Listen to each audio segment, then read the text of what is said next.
What's going on, everybody? I'm Josh Morris. Welcome to the Paranormal Council, our very first episode. Joining me tonight is going to be Bob Fountain, Stacy Talich, and Sean Carter. Hey, guys, how you all doing tonight? Doing great. Yep. Awesome. Well, listen, just for brief introductions. So for those of you just joining us, whether it's live or whether you watch it on the replay, just to kind of give a little bit of a round table, we're going to go around. Myself, I'm Josh Morris. I've been involved in paranormal off and on over 25 years.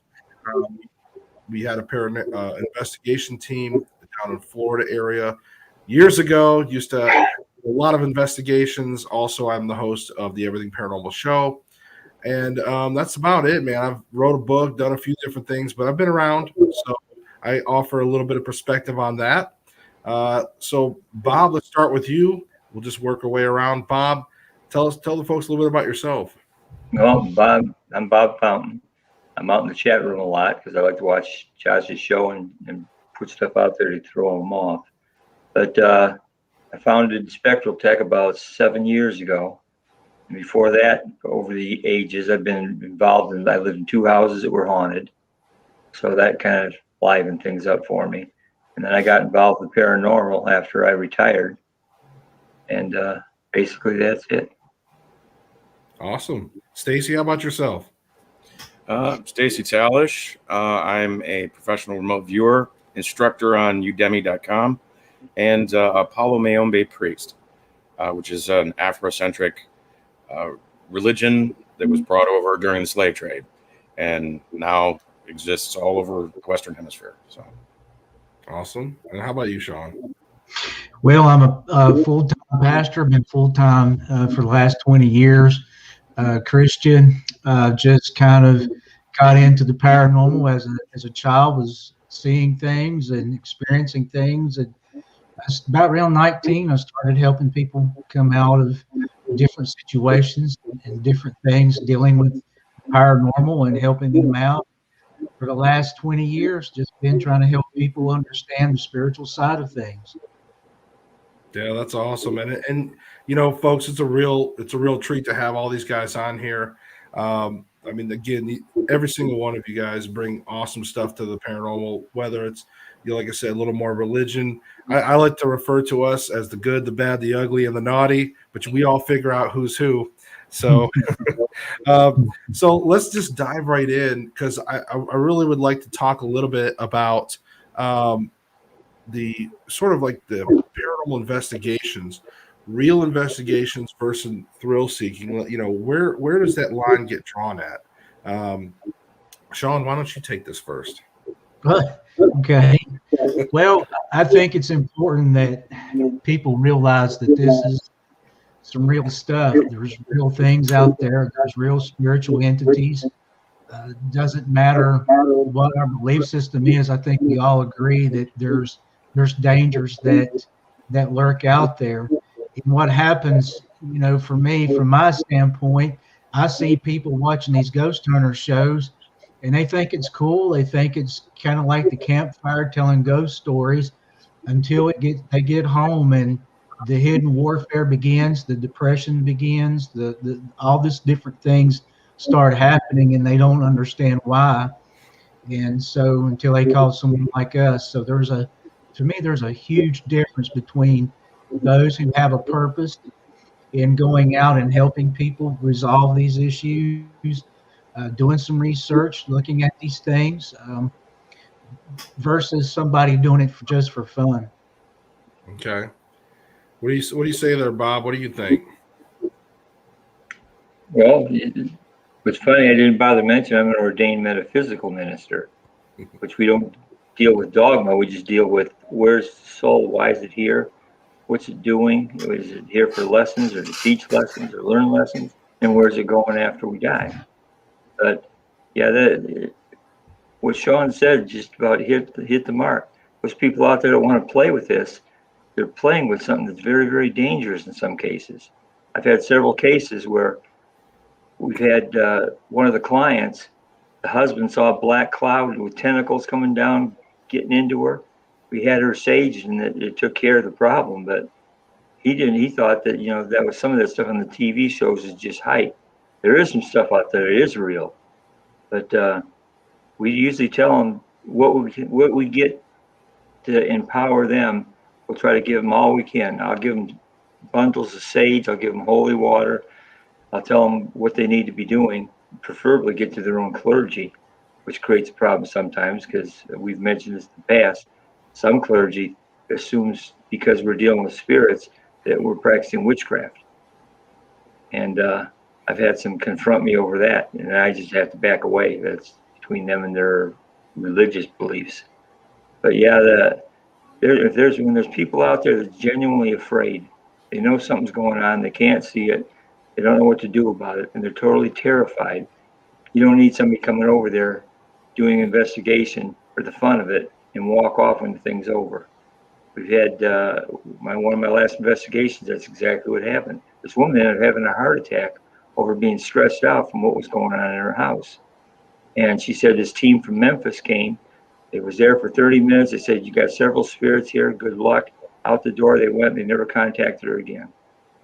And she finally contacted us through word of mouth.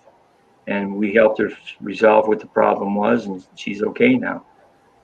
But yeah, people want to play with this. Go get a video game. It's a lot safer.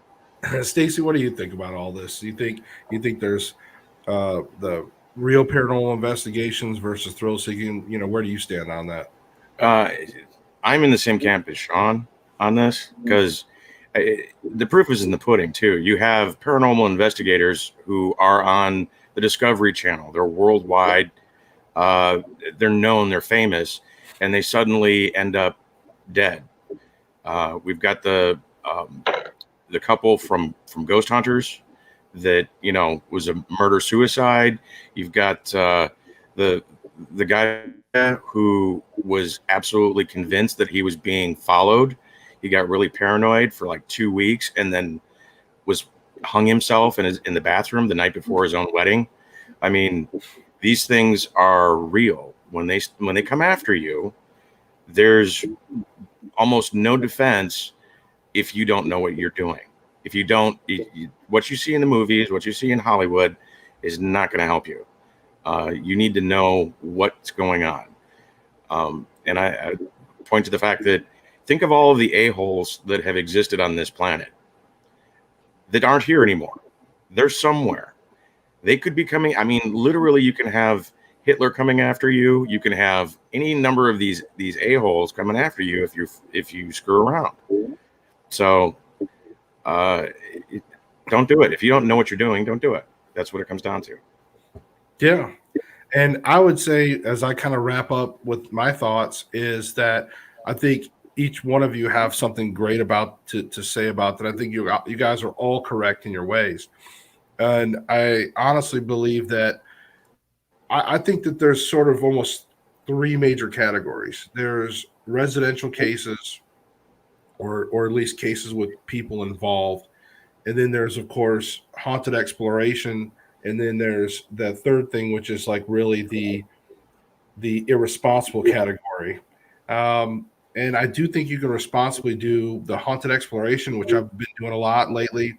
I think it's a matter of respect, opening and closing things, and again, knowing what you're doing in that sense. And then with the residential, again, I just tell people all the time, don't take on residential cases if you don't know how to handle them, if you don't know how to open and close them or get them to the correct help, because there is people out there for correct help. You have these resources. They are out there. But if you don't know how to do them, then you're not doing any justice to the client. So make sure you know what you're doing before you even take on residential cases. And then, of course, if you explore haunted locations, again, it's still the same rules. Be responsible, because you don't want to create situations where you go there and cause a bunch of problems, opening portals and things like that, and making it worse for the next person or whatnot. Again, make sure you go in and close your sessions down. And then, of course, thrill seeking.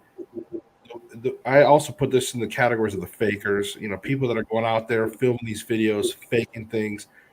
You're definitely doing the paranormal world an injustice because it just it gives people that false sense of security, and they go out and they start imitating you, and they start doing these things, and it just creates more and more problems. So that's kind of why I wanted to wrap up on that. And but Bob brought up a part that was interesting, and something I wanted to touch on is what about that relationship between the church and the paranormal teams? I know that sometimes it can be a little bit off and on, but I'd like you guys to give your perspective on that.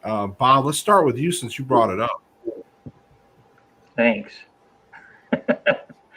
Well, one of the cases we had, like I said, the woman called us for help because she talked to her church, and they said, well, you got to pray. Well, praying wasn't working for her, and it was her 3-year-old little grandson that she's watching. And he talked about that he was afraid to go in his room because of the man that was there. It was scary. And then when he finally said, the man said he wants to eat me, that's when she got me involved. She decided, well, the church ain't doing what they need to do. So we got involved with it. We found out there was a man who died right in front of their house in an automobile accident. He was a criminal.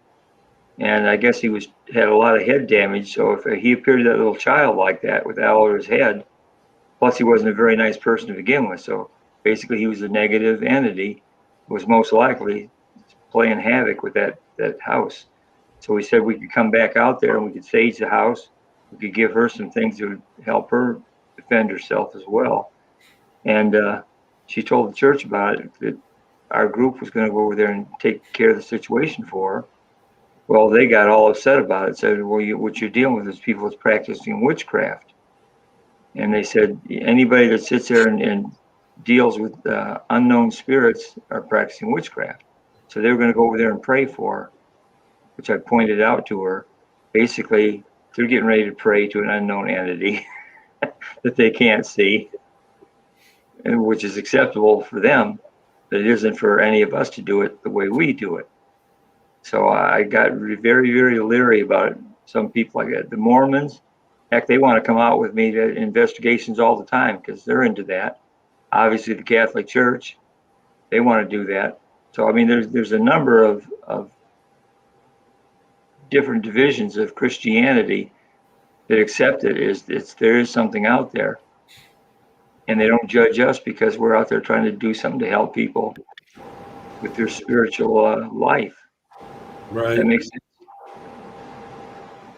Now Stacy, I would like to go to you because I know Sean, since Sean has definitely a background with the church and religion, so I want to save him for last. So Stacy, what's been your experience with church and paranormal investigations, or have you had any?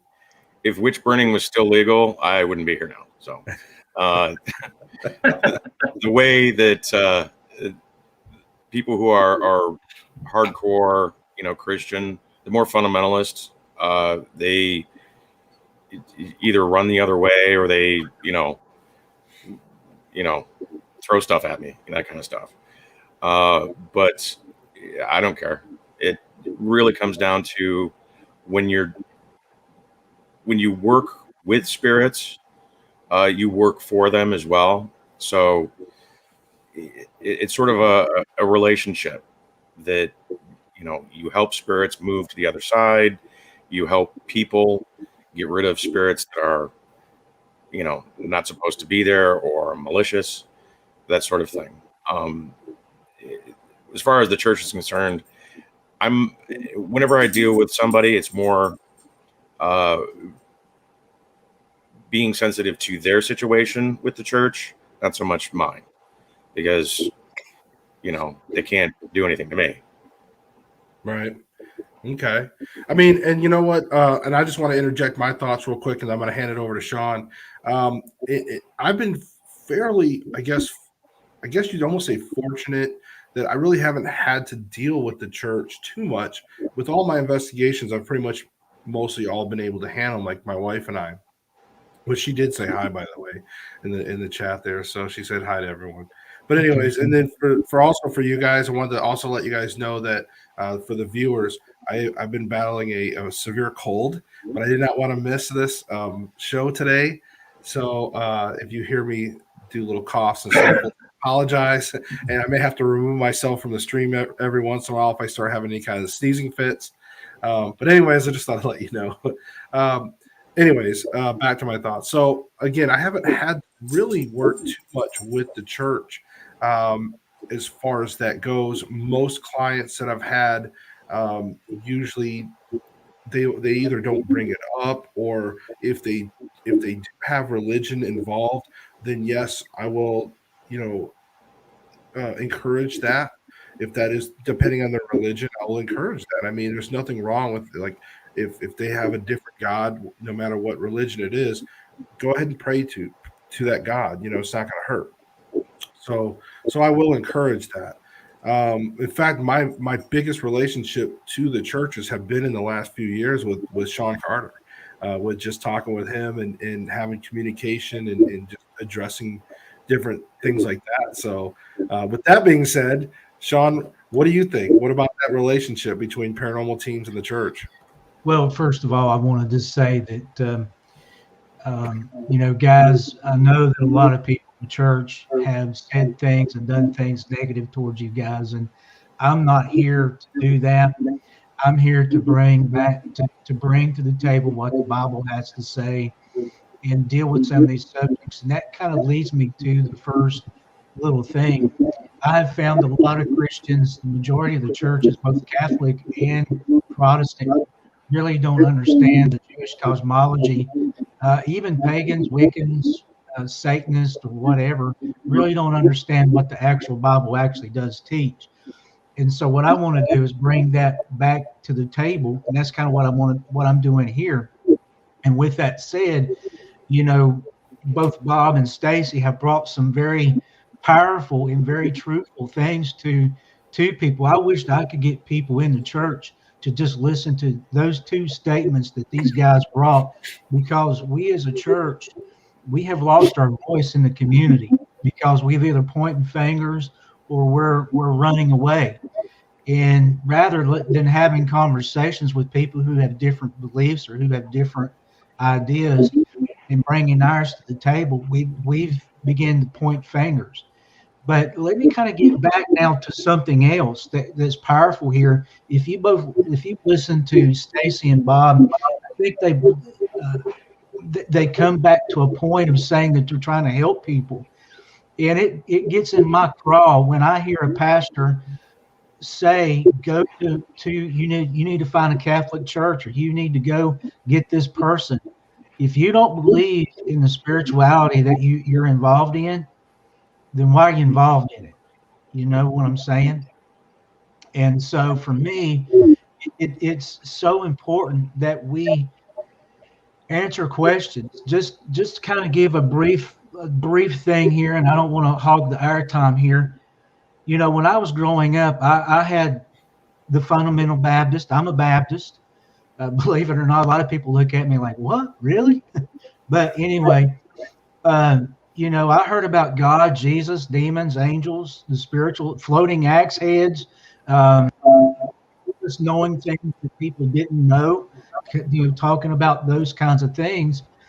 And so I had a very healthy respect for the Word of God. Yet, when I would sit down and see some of the things that I was experiencing, I would go to the pastors and say, what is this? Well, we don't worry about that. We just preach the gospel. And there I was, had all these questions. And there's a lot of people just like that. They have a lot of questions. They're experiencing things. And so I made a commitment when I went into ministry that there would be no question, from atheists, agnostics, to people just asking questions. I wouldn't just give the faith answer. I wouldn't just try to point people to certain things, but I would honestly try to answer them. And that's been my whole of ministry. So when I'm called out, I get an average of call about once a week to deal with some kind of spiritual issue, because I'm the only pastor that most people know that actually deals with this. I just came from a conference in Ohio where we were training people on how to handle haunted houses. I've got a team member, the Demon House with Zach Bagans. I actually got a team member that went in there with them. Went in and talked with the priest and done with a lot of work in that area before they tore it down. So, we're able to get out there. We're called quite a bit when a lot of teams go in and make things bad, because that's generally what happens. When a lot of the ghost hunters go in, they have to call someone else because things jumped up to another level, because they are opening portals. They are doing ritual that are to summon spirits, and they don't even know what they're doing. So I'll pass it off now. So. No, I think what you said is really good. We had I really do. one client once that they had something completely negative in that place. You walked in, you had trouble breathing. It was so bad. And we felt the door where this little boy was like turning into a little mini demon when he gets home from nursery school. He tried to stab his brother. He wanted to kill his parents at night. I mean, he was having some problems. So we said, you really need to have a professional that deals with exorcisms to come into your house. And they said, well, we're atheists. We don't believe in God. I said, well, the thing is what they're trying to get rid of here probably does believe in God. And I says, let the professionals take care of that. It doesn't matter whether you believe in God or not. And we told them, if you try to sit there and do one of these, you can go out the internet and find all kinds of stuff how to cleanse your house. If you don't believe in what that is saying, the power that's behind it, it's useless. They sometimes, you hear, well, we had the house clear, we saged the house, and it's nice now, and 2 weeks later it's back. That's because it just went and hid for a bit. It didn't go away. Absolutely. You got to have that faith inside you. Right. And I think Bob brings up a good point, which we can talk about too. And this is a little controversial sometimes, but when you're dealing with cases that, you have mixed religions out there, there's mixed views on the afterlife. So what is the correct solution, right? Is it a Christian solution? Is it what is the correct solution? And is there intent versus, a correct answer, so to speak? So that's what I'd like to kind of discuss. So Stacy, let's jump to you. What do you think about with the various religions and in that intent, to fix things? Yeah, well, intent is everything, because and it's not just spiritual that I look at this as. It's science.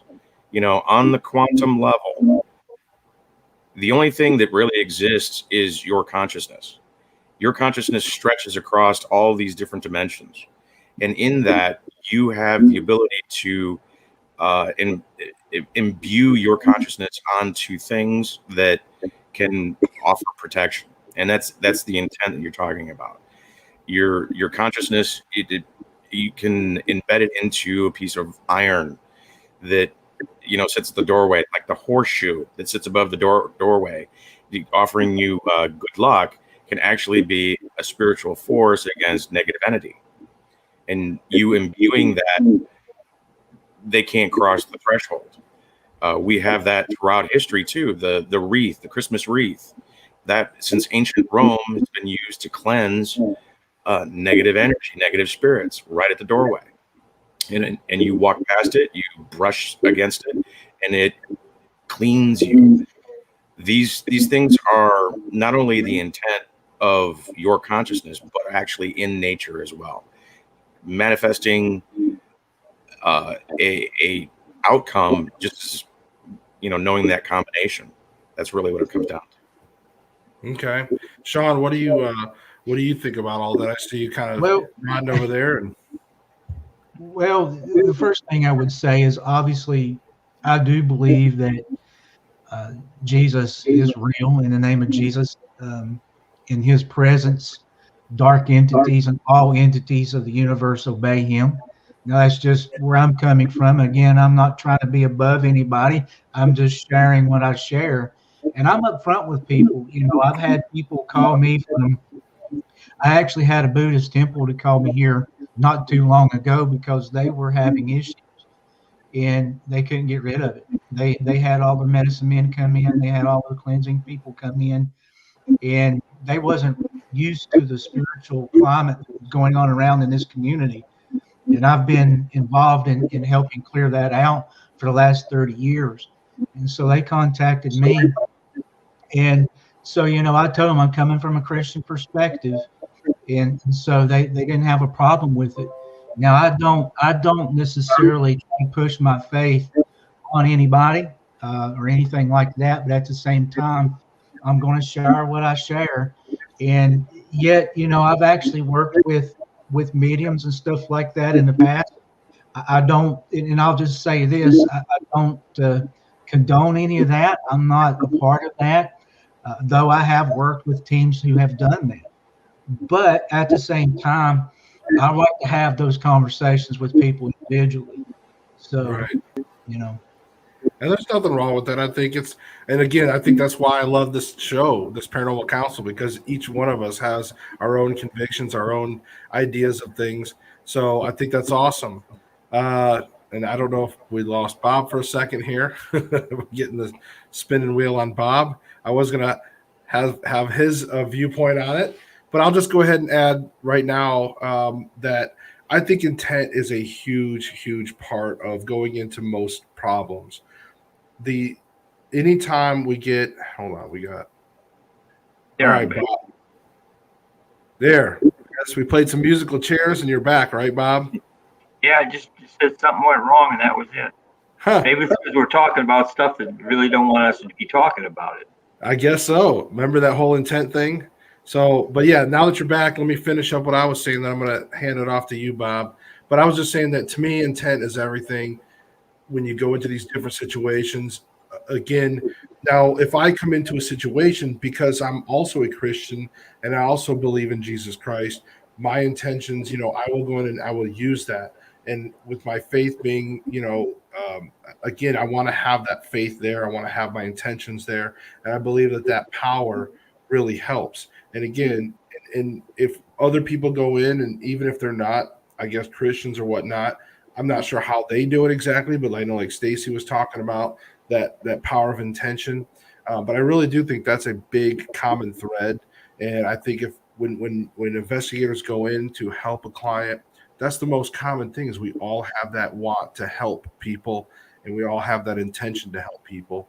Now, if you just go in for a selfish thing and you're just there to make videos and to make cool looking scenes and things like that, that intention is not going to be there. And you're not gonna help those people.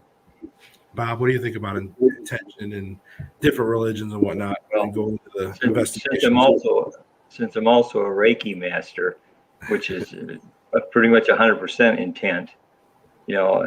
That's one of the things we try to press with our clients that are afraid, saying you do have power that you don't realize you have, and once you start using it, I said that you got to really want something to be gone. I had a case where the guy's girlfriend committed suicide in the parking lot. She's at the house. We've got enough pieces of data to kind of verify it's her, but he doesn't really want her to go away yet. So she's staying. And then he tries to call me back. Can you come here? We're having some more activity. I just told him, nope, sorry. That's just a waste of my time and energy. I said, if you want to put, is my bookcase shaking back there? It was an earthquake. Anyway, backdrop. All right, guys, the cats are trying to climb it. But no, we tell them that they do have the power to take care of some of this stuff themselves. Most spirits know that they're spirits. I mean, there's some that don't know they're dead yet, or they have unfinished business, or they might have had a list of who to haunt when they died. But they do know that they're not in our realm anymore, and you can demand that they leave, which I've told several clients to do. I didn't have to go out for the investigation. I told them what they needed to do. They did it with intent, and it cleared up the situation. They thought it was something magical, and it's just basically intent. So that brings me up to another point. See, Bob, you bring up something else that I'd like to touch on too, is what about those clients? The clients that have a haunting, maybe or maybe not, but they use that to as an attention, getter. They love the attention of having a place that's haunted. They love playing the victim, and they love having people come in. But what about those that maybe truly don't have the intention of getting rid of something? How is that either frustrating, or how have you discovered that? Have you had that situation? Just talk a little bit about something like that. We'll start out with Stacy. Have you had that? Yeah, actually, and I just send Josh. There you go. You're right. No, you can determine pretty quick what's really going on, and I'm a no nonsense, person when it comes to dealing with this stuff. Anything and everything is, on the table, because that's the way the dead do things. They have no shame and they love to gossip.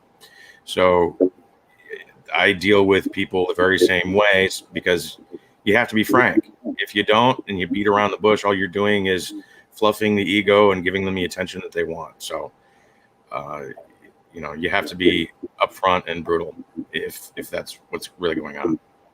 Okay. And Bob, we'll jump over to you since you brought it up. What about that intention or people that want to get rid of or may not want to?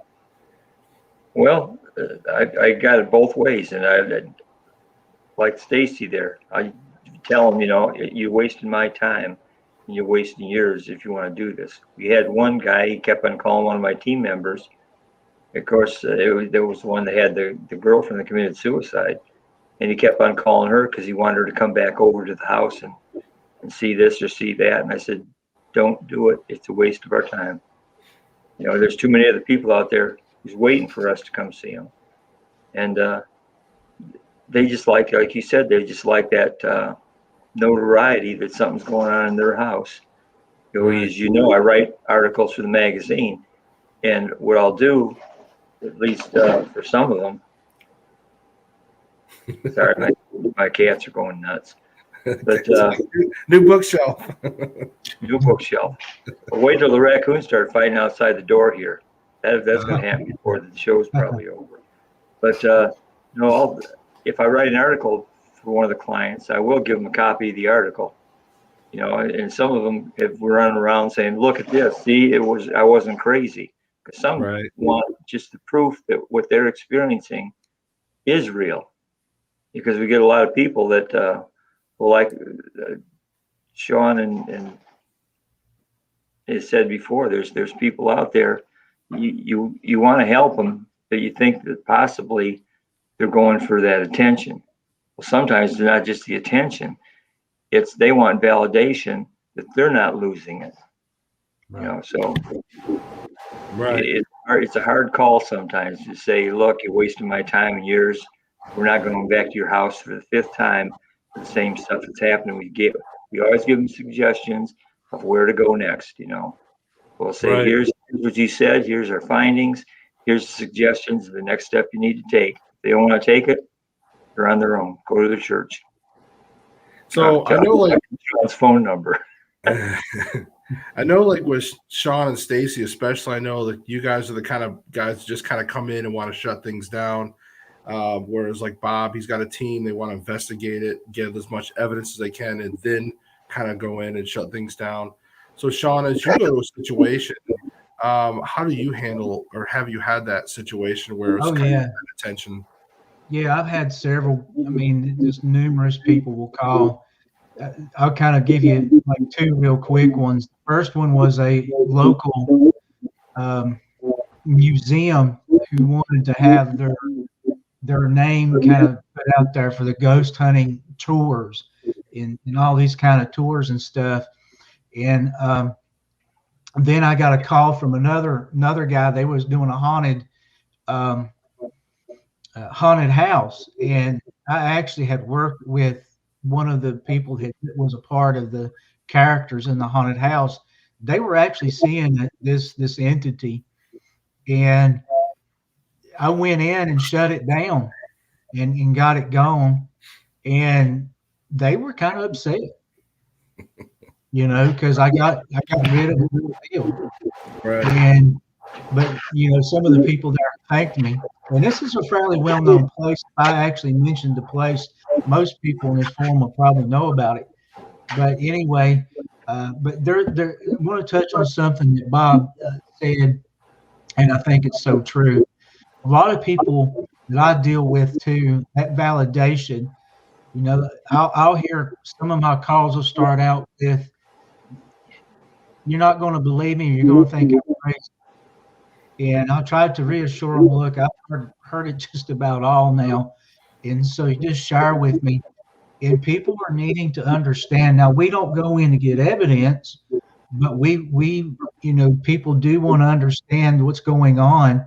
Are they hearing things? Or because it's frightening when somebody actually sees a full-on shadow person standing in front of them. And how do they explain that? Are they crazy? So we help them understand the spiritual context from a Christian point of view, and help them to deal with those issues right then and there, so they don't have to call me back or call anybody else. They can do that. Yeah. And, I think, honestly, one piece of advice, because I think all of you guys covered the answer, so I don't really think I need to cover that, other than I think what I'll provide is maybe some advice to people. I think in the beginning, there's a screening process that a lot of paranormal investigators like to go through when they talk to clients on the phone. I think one of the things is asking the clients, hey, are you willing to do what it takes to, help get rid of this entity, and I think you can start gathering some intention when you start asking them those type of questions. So that's just a little piece of advice. I think that might work. Hopefully you guys might agree with that too. But I just think it's good to ask people too. And sometimes when you talk with people, you can almost kind of gauge whether or not they really want actual help or whether they're just attention seeking and stuff like that. So I will say this, Josh. Go ahead. Not all situations are a shut it down, banish it situation. You may be dealing with spirits that are, part of the ancestors of these people. Their Aunt Betsy or whatever it is, and they're trying to get the attention of their relatives to warn them of something or to get them to know something. And, she's just causing a lot of havoc, freaking them out, and not really connecting to them in the right way. Sure. Being able to determine what the spirit is actually doing, wanting, and needing can help shut down the behavior, not necessarily banish the spirit. So it's when you go into a situation, you need to determine what is actually going on before you. I mean, the go-to of exorcism isn't always the best approach. Right. So, And I can totally respect that. In fact, I think like even my Eaton case was like that, where the first spirit I encountered was, a relative just wanting to pass on a message of love. And then the second time was a spirit just wanting to say, hey, I'm just looking over you guys, so, and I don't think the family even wanted me to shut down anything at that home. They just wanted to know. So I think that's a really good point that you bring up. It's not all situations have to be shut down. I just think, and what I meant was, of course, finding out if people are willing to at least do that. So, if that's the case, Sean actually. Oh, go ahead, Bob. What'd you say? Sometimes we end up focusing more on helping the spirit than we do the client, because the spirit's the one that has the issues. Right. They don't know they're dead or whatever it might be, or they're totally confused and lost. But once we help the spirit take care of his issues, the rest of it all goes away. It's just a matter of you got to determine who you're trying to help and identify where the real problem is. That's why we spend a lot of time doing our investigations. Okay, I want to expand on that after we touch on this that Sean brought up before I forget. So one thing that Sean brought up when he was talking is commercialism. All right, so I want to touch on that real quick. How about those cases where you get these businesses and things like that want you to come in, and really their main focus is, they just want to expand their revenue. They want to expand their bottom dollar by getting that haunted tag. So let's start out with Bob, even though Sean brought it up. Let's start with Bob, because I know, Bob, you had some of these cases, I believe, fairly recently. The one here in Memphis where they saw the spirit of Elvis. Back when I got ready to write the article, I always let the client see the article I'm getting ready to write. One of the first things I do before I even start writing is I ask, what can I say about this? The magazine likes good articles, solid articles with good research, but so I'll ask them, can I use your name or I go as far as using your name and address and where you live, your phone number, social security number, whatever it might be, or as vague as somewhere in the Southwest United States. So I ask what is acceptable because it can create some repercussions for them. But we've had some situations where we went to an establishment that was well known to begin with in Memphis, and I'm not even going to mention its name, but we went there. We pretty much proved beyond a shadow of a doubt there was some kind of entity in that place. So all of a sudden then they started charging paranormal groups to come in and monitor, get the thrills out of the place. That's for the thrill-seeking people. We went back to try to further investigate the one spirit that was in there, why he was still there. He said, well, it'll be $100, please, per person. And I said, what do you mean? They says, well, we charge $100 now for people to come in here. And I said, we're the ones that sat there and gave you the information to start it to begin with. But Right. They're so caught up with that money and commercialism that they just, I don't know, it just blinded them. Heck with what's going on, with the client or the spirit or whatever. They're just in it for the money. So I'm kind of leery when some commercial business wants me to investigate. Okay. Sean, what do you think? Since you I know you mentioned it and you brought it up a little bit. Well, I'll kind of do the opposite, but I've had a lot of what Bob's talking about. I have a lot of that as well.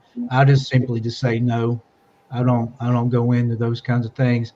I actually had a situation where a business did have some issues going on, and customers were seeing it. It's not far from where I live, and so I was asked by the owner to deal with it and to look into it.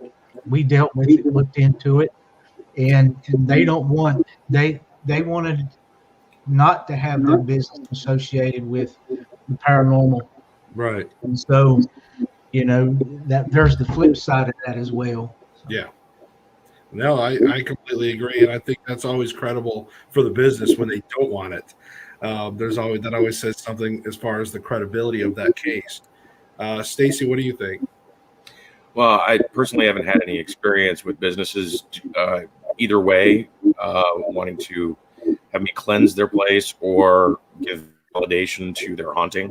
So how do you? So let me interrupt you real quick. So how do you feel about commercial places and exploiting paranormal? Oh, if I ever came across one of those, I would send so much paranormal their way, they would go running for the hills. The dead would come out of the ground like in Poltergeist. Oh, that's great. Oh, I can't make me laugh too much. I'm sick.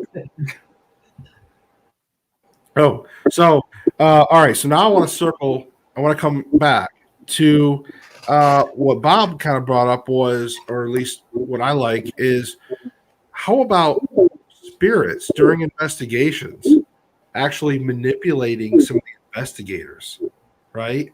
You know what I'm talking about, tricking them into things. So let's talk about that a little bit. Stacy, let's start with you. Well, I make sure I understand the question. The spirits tricking the paranormal investigators? Yeah, deception, things like that. Spirits. Oh, okay, yeah. There are some spirits that will do that for entertainment purposes, because especially if they, the paranormal investigators themselves are really have a low credibility rating, because no one's going to believe them, and at that point they're free targets. Spirits can be vengeful, and if you are someone without integrity, they have no problem coming after you because you've earned it. So on that level, I really don't have any sympathy. You know, the new investigators typically have a little bit of that problem, I would think, because they don't know anything. They're just very innocent. And spirits will give them a taste of, yeah, this is real. I'm real. Learn it, know it, live it.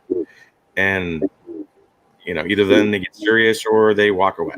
So Awesome. Sean, what do you think? Yeah, absolutely. I think when you take a look at some of the influences, some of these things love to influence people, whether it's to a particular belief system or to uh, do the darkness stuff behind the scenes and work with depression and stuff like that within the investigators. So, some of the things I've seen in the past with these investigations is, they don't take into account of all the variables that could be taking place. They don't understand the spiritual realm. They don't know astral projection. They don't know all these other ideas that's floating in here and possibly could be uh, infiltrating their location. And, so I'll just say, for a lot of people, be very careful, especially when they're saying they're girls or kids or that they're a particular person. Human beings, we alive human beings, we love to lie. So people love to lie. They may experience the history of the place and then start regurgitating things. You may be thinking you're talking to some dead relative or some dead person, and they're kind of laughing in the background because there's really no good way for a lot of people to verify what kind of spirit they're talking to. So, I just try to tell people you kind of use the information that you get. As little as possible. Right. No, and I agree though. Bob, what do you think about the deception from the spirits? Well, I teach classes every once in a while, and that's for people that's interested, and tell them the real thing that's involved with paranormal, and to don't do it. But one of my rules for my team people when they first start out investigating, I always put them with a pretty much well-seasoned veteran. I said one of the main rules is you never say you can use my energy. That's one thing, and you don't want to be their friend, because I said that you're letting yourself open to have an attachment you really don't want to have. But yeah, we've had cases like that where it sounds like a little girl, and I told them don't think it's a little girl. The one case that we just talking about with the Elvis thing, the guy wanted to know, do you think that's Elvis? And what I said is, there's no investigator worth his salt that's going to tell you, yeah, that was Elvis that was here. I said, you don't know what they're appearing as. How many people have seen loved ones 20 years younger after they've died, when they're in their prime? So they can project themselves the way they are. One right now that I'm getting ready to work on again before they tear down the building is we got several EVPs where it said, help us. That usually throws up a red flag for me. They might genuinely need help. The only help they're going to get is going to be to cross them over. But you got to be careful about that, because that's also an invitation to get stuck in some kind of a trap where you end up with an attachment you don't want. So help us. I ain't going to be your friend. And don't use my energy. That's three Right. main.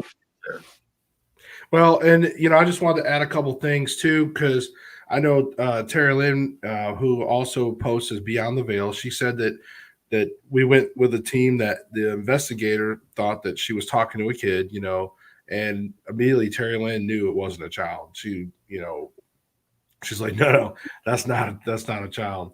And she tried to bring it up because it was not a good situation and there was some negativity involved. And in fact, knowing this, at first everybody thought like, oh, it's a kid, whatever. And then as that team was leaving that building, it's like, we're like, no, it's not a kid, whatever.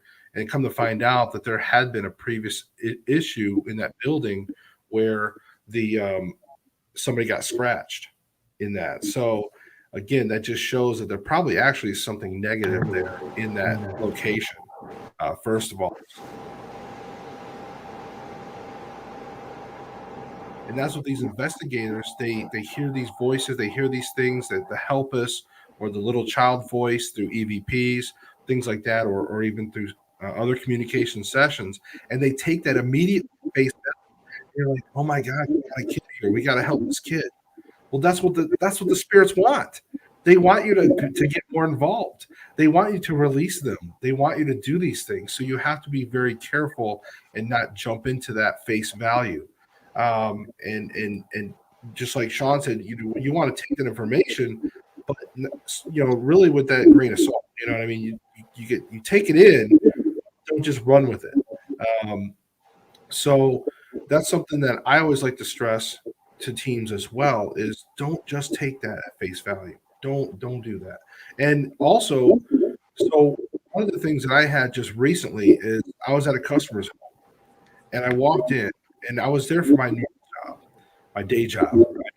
And I was there and I walk in their house, and immediately I was hit with this heaviness. And I was like, wow, and then as I was walking out of their home, I had to go back to my work van. So as I was walking out the house, I glanced just casually, excuse me, at their floor mat, like their welcome mat. I was leaving the front door, and it was like a Ouija board, right? So I walk out, and as I'm walking back in, I look down at the welcome mat. It wasn't a Ouija board. It was just a worn out mat. So I'm like, that was weird. I was like, I can't believe I pictured a Ouija board there, because they have those, Ouija board welcome mats. Right. But I envisioned it. So I walk in, again, back to heaviness, and I go down to their basement, and I'm working. And again, I came up with another problem. I had to go back out to my work van. I went to the front door, and I walked back out. Again, I'm like, I casually glance and notice a Ouija board. I'm like, what the heck? And this happened 3 times. 3 times I seen their front mat as a Ouija board. But then when I really looked, it wasn't. So finally I asked the client, and I hated breaking protocol because I always try to stay professional. I don't like to bring up paranormal. But I asked them, if they watched any paranormal shows or anything. I tried to ease into it, and come to find out, yeah, they do watch some of the paranormal shows. But I found out that a stuffed animal recently had surfaced in their basement unexpectedly. Like, they had no idea where this thing came from, and they've been experiencing something for the last few weeks. So, and I asked them if they had done any kind of communication, and supposedly they're like, no, we don't go that way. Like, for them, like, they don't like watching the shows, but they would never attempt anything like that. And they seem pretty genuine. I didn't sense any deception. So what I take away from that episode was that something was reaching out to me, and visions of the spirit board was a communication symbol, basically saying, hey, I want you to communicate with me. And they probably use a spirit board because it maybe open a portal, release them somehow, whatever. But that's how I interpreted it, was a spirit trying to communicate and trying to get me to do something like that. What do you guys think, by the way? What is your take on my vision? My first instinct is they lied to you. They were using the Ouija board, and your guides were telling you what was going on. Okay, that's interesting. Bob, what do you think? Well, one of the things that, like we've already been talking about, they can appear whichever way they want. Probably Stacy and Sean both. The longer you've been doing these investigations and getting around this stuff, the more intense you can feel whether something's negative or not. You can usually go into somebody's house very, very quickly, decide that whatever's in there is benign. It's not going to hurt you. It's there, like you said, a grandma's visiting to see how the kids are doing or something like that. The husband trying to reassure the wife, trying to communicate. But if there's something negative out there, you can walk in pretty quick and figure out what's going on. Then based on that, some of the information and data you're picking up, you can use it to figure out which way is this thing going. If it's a benign entity that's in there, you can pretty much work with it. If it's something negative, you can't trust a darn thing it's talking about. Right. Yeah, Sean, do you got a take on it? I kind of agree with Bob on that one too, and well, Stacy too. It's just I would be very careful. I'm very careful with visions and stuff that I see. I try not to make I try not to make too much dogmatic decisions based on what I see or sense at the location. A lot of times, what I sense, I believe the Holy Spirit works within inside of me, and I believe that He begins to share with me. And you was speaking about a time, as a pastor, I'm asked to make certain visits and hospital visits and do different things like that. And I've been asked to go to certain places, not dealing with the paranormal, and walk in the place and the stuff would be happening. I'll see shadows or whatever taking place, and I'll just strike up a conversation with the folks that's there, and they begin to open up to me about what's happening. And so, sometimes you just have to be willing to allow, what I consider the Holy Spirit to move in your heart, in your mind, and to direct your path on that. And so, again, I would just caution people from not saying it's wrong or bad. I would just say, when I see something in the spiritual realm or I sense something like that, I'm very, very cautious.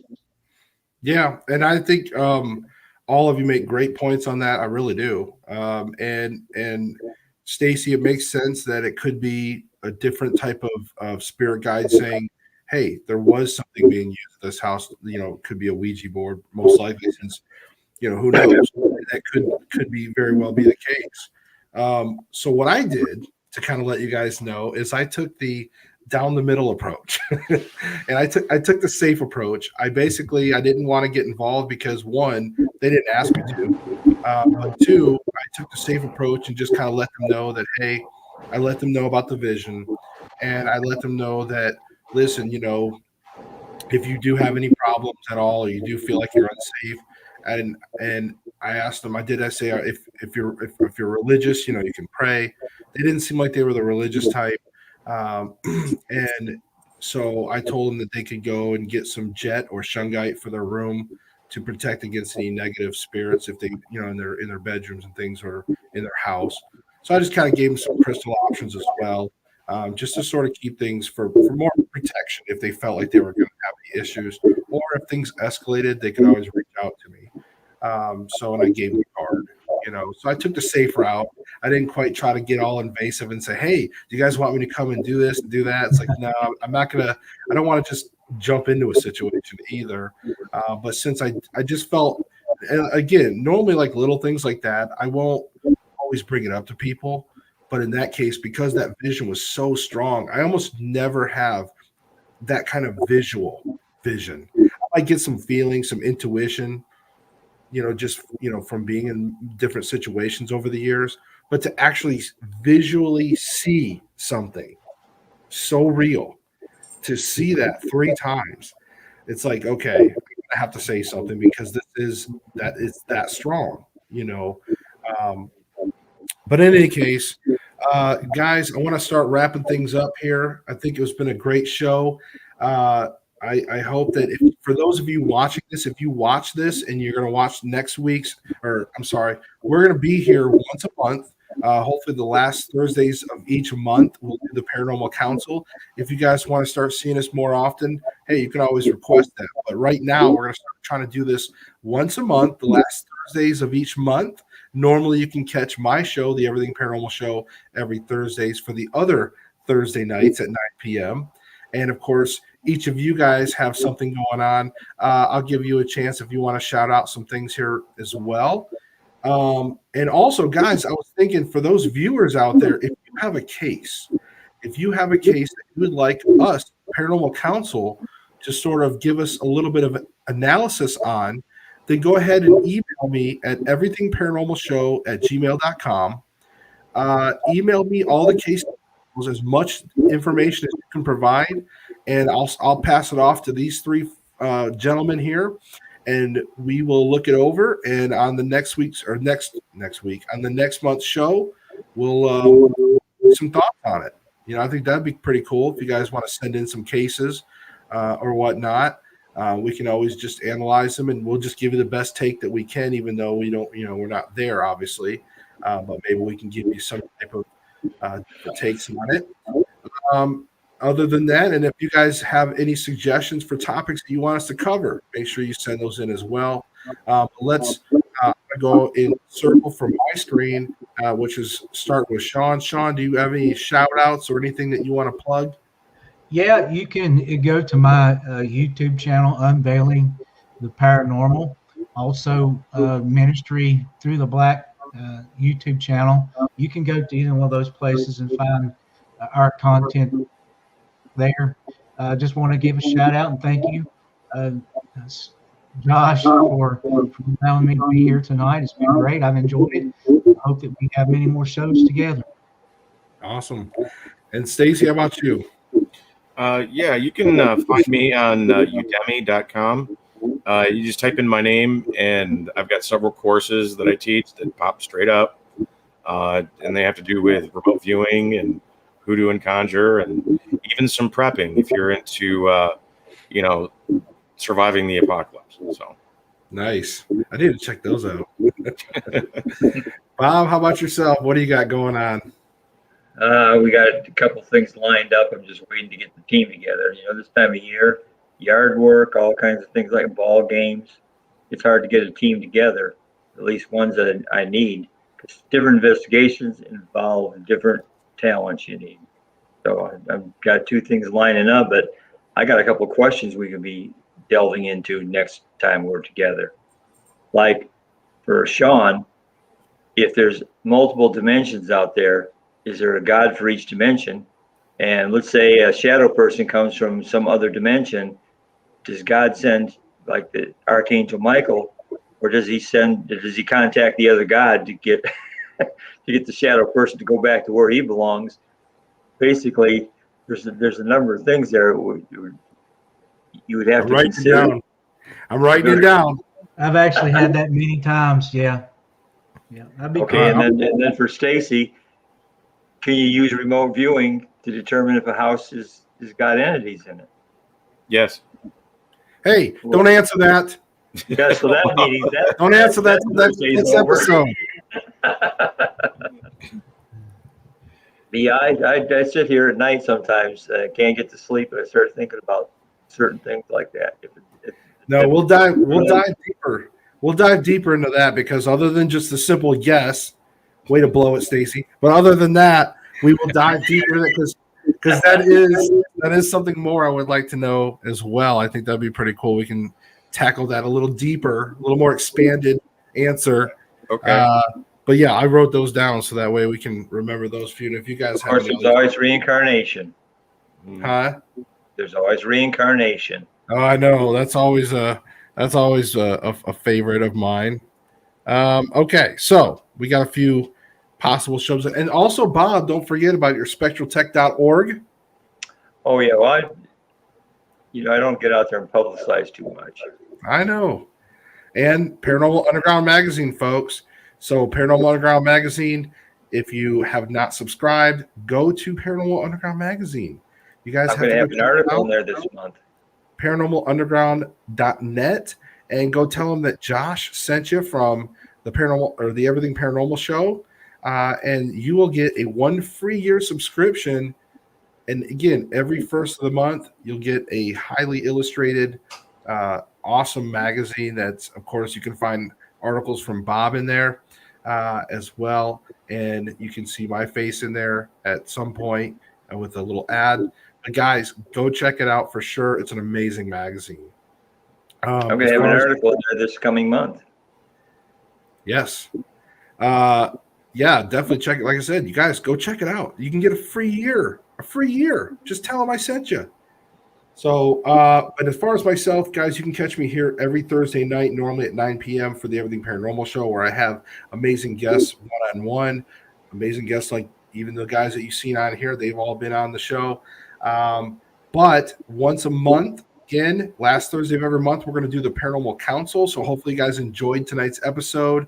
I sure did. I think it's a great show, and I can't wait to dive into some more questions, maybe some cases, whatever you guys want to throw at us.